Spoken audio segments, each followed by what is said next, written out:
በስመ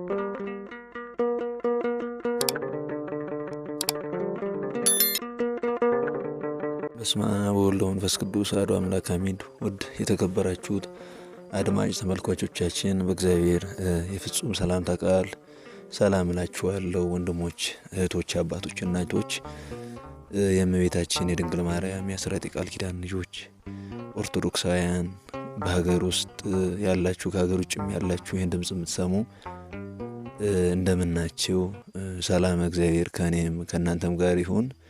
እንዲሁም እንኳን ለመስቀለ እግዚእነ ኢየሱስ ክርስቶስ ለመስቀሉ የተገኘበት ዕለት በዓል በሰላም በሰናይ አደረሳችሁ አደረሰን።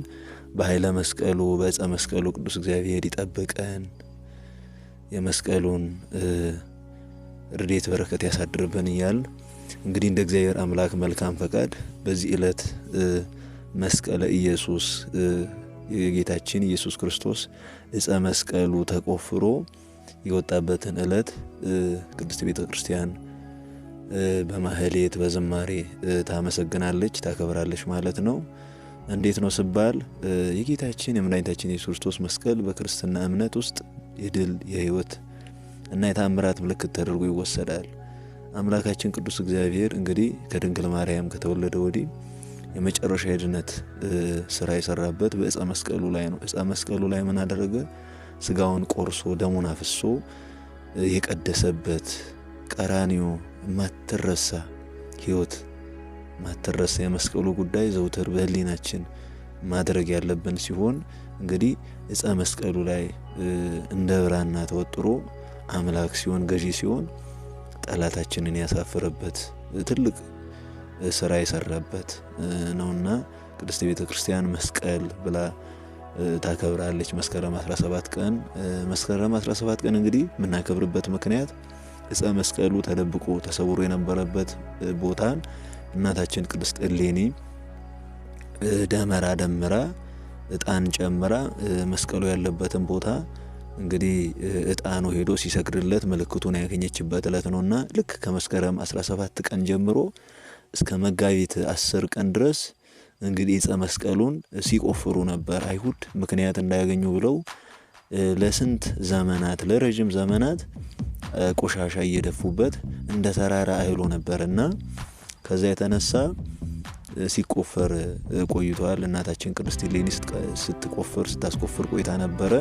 ልክ መጋቢት 10 ቀን ያው ዕፀ መስቀሉ የወጣበት ዕለት እንደሆነ ቅድስት ቤተ ክርስቲያን አባቶቻችንን መጻሕፍታት ያስተምሩናል ማለት ነውና መስቀል ቀድሞ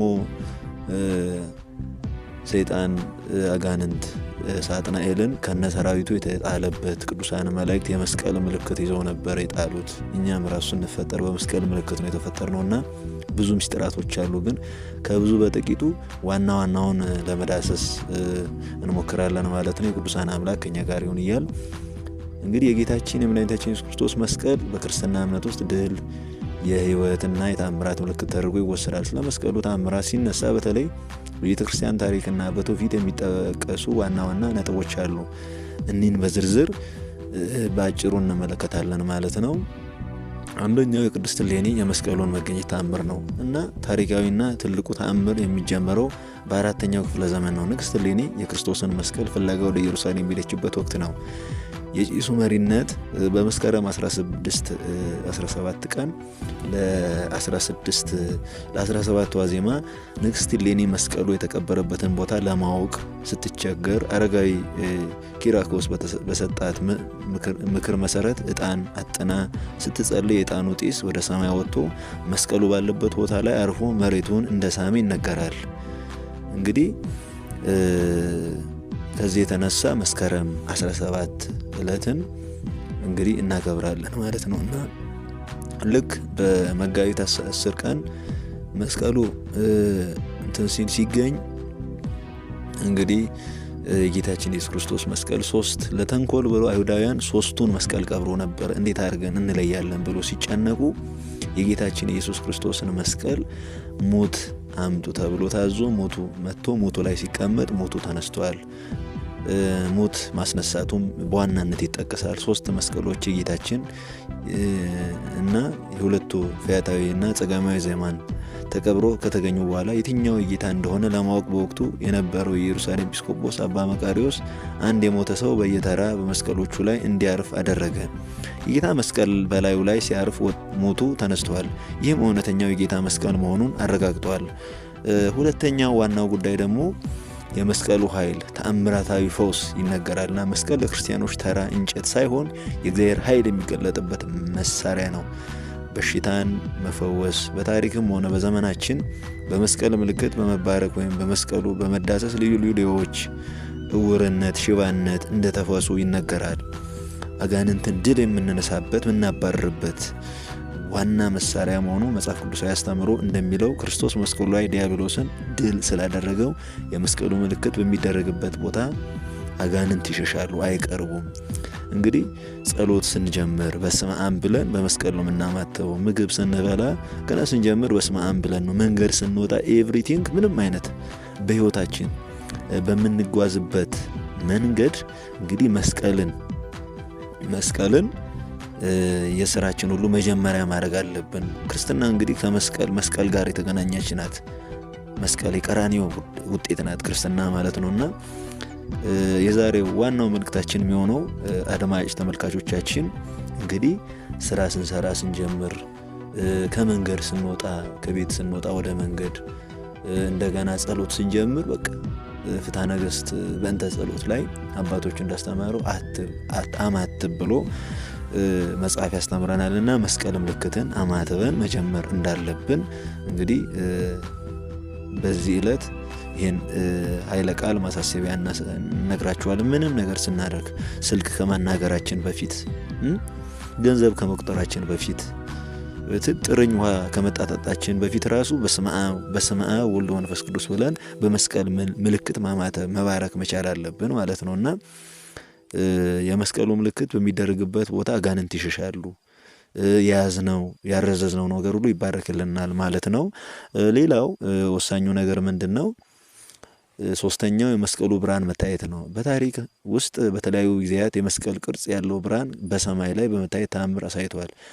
የቆስጠንጢኖስ ራእይ የንግስት እሌኒ ልጅ ንጉስ ቆስጠንጢኖስ ወደ ጦርነት ከመሄዱ በፊት በሰማይ ላይ የሚያበራ መስቀል አይቷል። በላዩም ላይ በዚህ ምልክት ድል ታደርጋለህ የሚል ጽሑፍ ነበር። ይህም ክርስትና በሮም ግዛት እንዲስፋፋ ትልቅ ምክንያት ሆኗል። ይህ የኢየሩሳሌም ሰማይ በ351 ዓመተ ምህረት በኢየሩሳሌም ሰማይ ላይ ከጎልጎታ እስከ ደብረ ዘይት የሚረዝም እጅግ ብሩህ መስቀል ለሰዓታት ታይቶ እንደነበር የታሪክ መጽሐፍ ቄርሎስ በኢየሩሳሌም መዝግቦታል ማለት። ንጉስ ቆስጠንጢኖስ እንግዲህ ጦርነት ከመሄዱ በፊት ይህን ምልክት ይዘ ብትዋጋ ድል ትነሳለህ ተብሎ የመስቀል ምልክት እያንዳንዱ ጦር ሰቀባ ላይ አድርጎ ልክ እንደ ቅዱሳን መላእክት የመስቀል ምልክት አድርጎ ድል አድርጎ ወጥቷልና መስቀል የድል ምልክታችን፣ አርማችን፣ መጠጊያችን እንደሆነ በዚህ ዕለት በዋናነት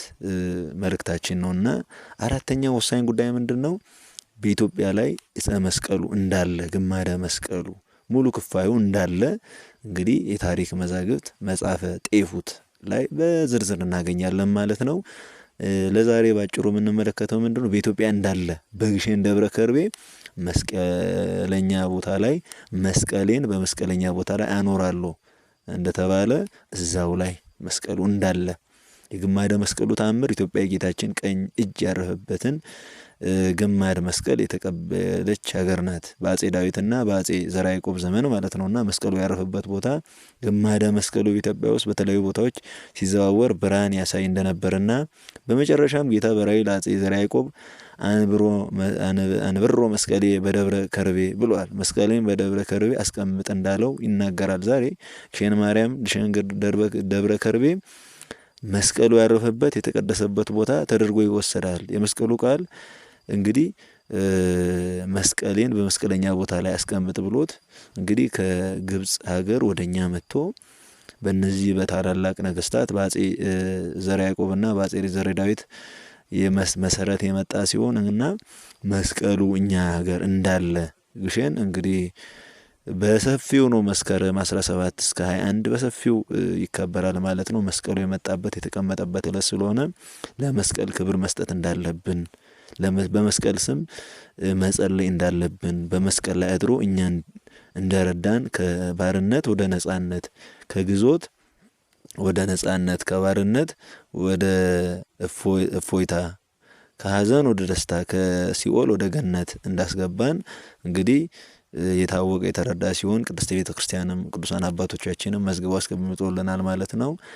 በመስቀሉ የመስቀሉ ቃል ይላል ቅዱስ ጳውሎስ በሮሜ 1:18 ላይ የመስቀሉ ቃል ለሚጠፉ ሞኝነት ነው ለኛ ለምንድን ግን የእግዚአብሔር ኃይል ነው ብሎ የመስቀሉ ቃል ቅዱስ ዳዊትም በመዝሙሩ ላይ ስለ መስቀል አስቀምጠውልናልና ቅዱሳን አባቶቻችን በሰፊው ስለ መስቀል ያስተምራሉ። እኛ መስቀል ፍቅር ነው መስዋዕትነትንና የሞት ድል መመታትን የሚያሳይ ትልቅ የክርስትና ተአምር ነው። ለሌላው ማወቅ የሚፈልጉት በመስቀል ድል የተነሳንበት ሌሎቹ መስቀልን ይንቁታል፣ እኛ ግን በመስቀል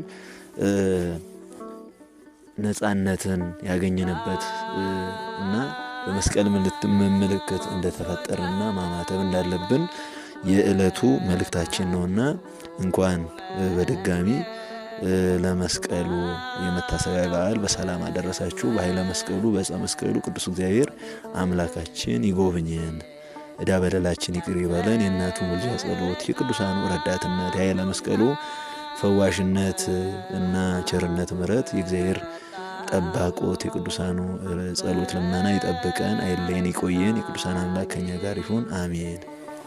ዘሬና በዛው